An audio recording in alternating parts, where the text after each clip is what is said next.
The other part of the how, the answer how, has to do with the historical research.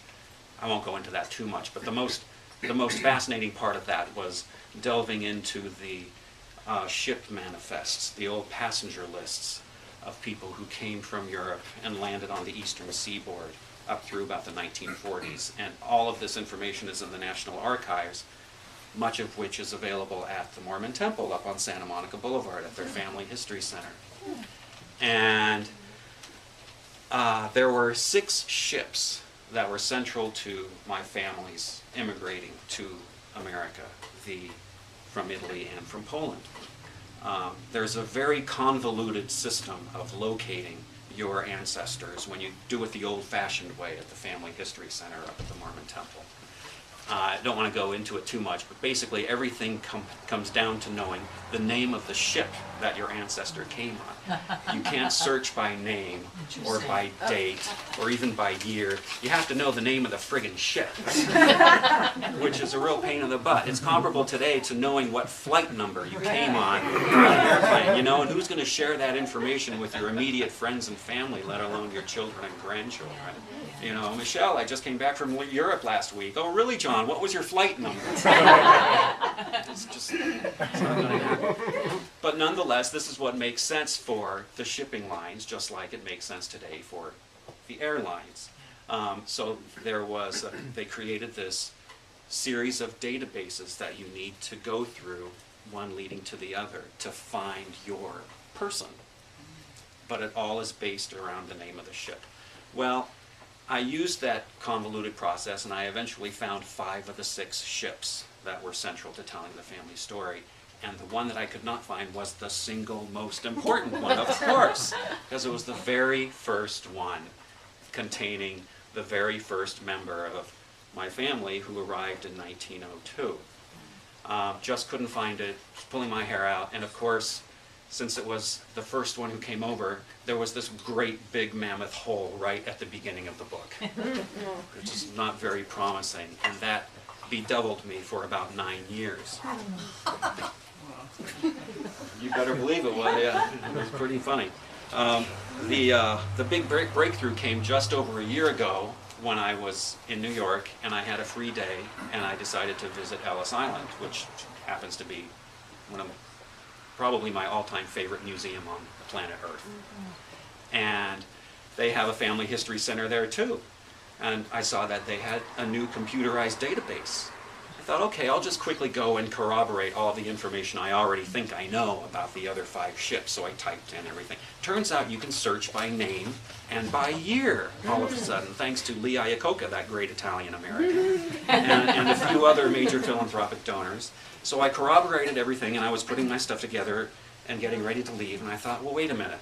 Let me just check one last guy. My great-grandfather, my long-lost great-grandfather, his name was Nicola Di Gregorio, and he was a migrant laborer who came in 1902 and who suffered a tragic fate. He couldn't find work, and according to the oral history that has been passed down for 4 generations, he was involved in an altercation on a train, or was pushed off a freight train, and died. And we never had any historical evidence of his arrival in this country, for one thing. And even if we did have the historical evidence of his arrival in this country, or any grave, which had never been found, we never could understand how the news of his tragic death made it back across the Atlantic Ocean to the remote hill town in Italy in 1902, so that the oral history could begin to be passed down. So those were the 2 big holes at the beginning of the book, and I was sort of bereft. I didn't know what to do about that. But when I was at Ellis Island, typed in his name, typed in a range of years, 1897 to 1902, pressed enter, bloop. There he was, with the name of his hometown, Farindola, his tiny little hometown, which is now part of a national park. It's still pretty much the same size it was back then. And it helped me answer 2 important things. One, how in the hell had I missed this list this ship manifest through the old-fashioned way. So I looked at all of the pages, about 30 or 40 pages of names on this one ship manifest. And I noticed that at the top of each page, the customs agent had forgot to write the name of the ship. Oh, So it said SS blank. And because of that, there was no way for all of this information to be cross-referenced with database number 2, database number 3, so that people could have access to that information.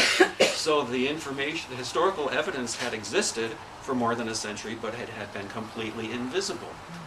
So it makes you wonder how many times that has happened over the centuries of people coming to America and landing at Ellis Island and the other ports from a simple clerical error, not writing the name of the ship. And the only way I was able to find the name of the ship eventually is that it does appear on the cover page, but not on all of the individual pages, which are cross-referenced by line. Because, you know, you go to page 52, line 31 to find Lori Rennie's long-lost great-grandfather. The other question was, how did the news get back to Italy? Well, I compared the 1902 ship manifest of my great-grandfather with that of his son, who came 4 years later looking for the long-lost grave. And I noticed that the father and the son had both arrived with the same traveling companion. And so that closed the loop. A man by the name of Vincenzo Marzola had obviously returned to Italy and then came with the son as a chaperone 4 years later from the same documented tiny hometown, 4 years older, according to the second ship manifest. And I looked at that and I started shaking, and I think I shed a tear or two, and the emotion overwhelmed me, and I called Jeannie from Ellis Island, and I was looking towards Lower Manhattan, which my great-grandfather would have been looking toward and would have been equally impressed by, even though the skyscrapers were half as tall at the time. But to him, that would have been the height of the vibrancy of Little Italy and opportunity and everything he had been dreaming of and hoping for. And then he ended up suffering the fate that so many migrant laborers face today that we read about, who probably never would have dreamed that 4 generations later their stories would be recaptured somehow and retold, despite the clerical errors of the customs agent.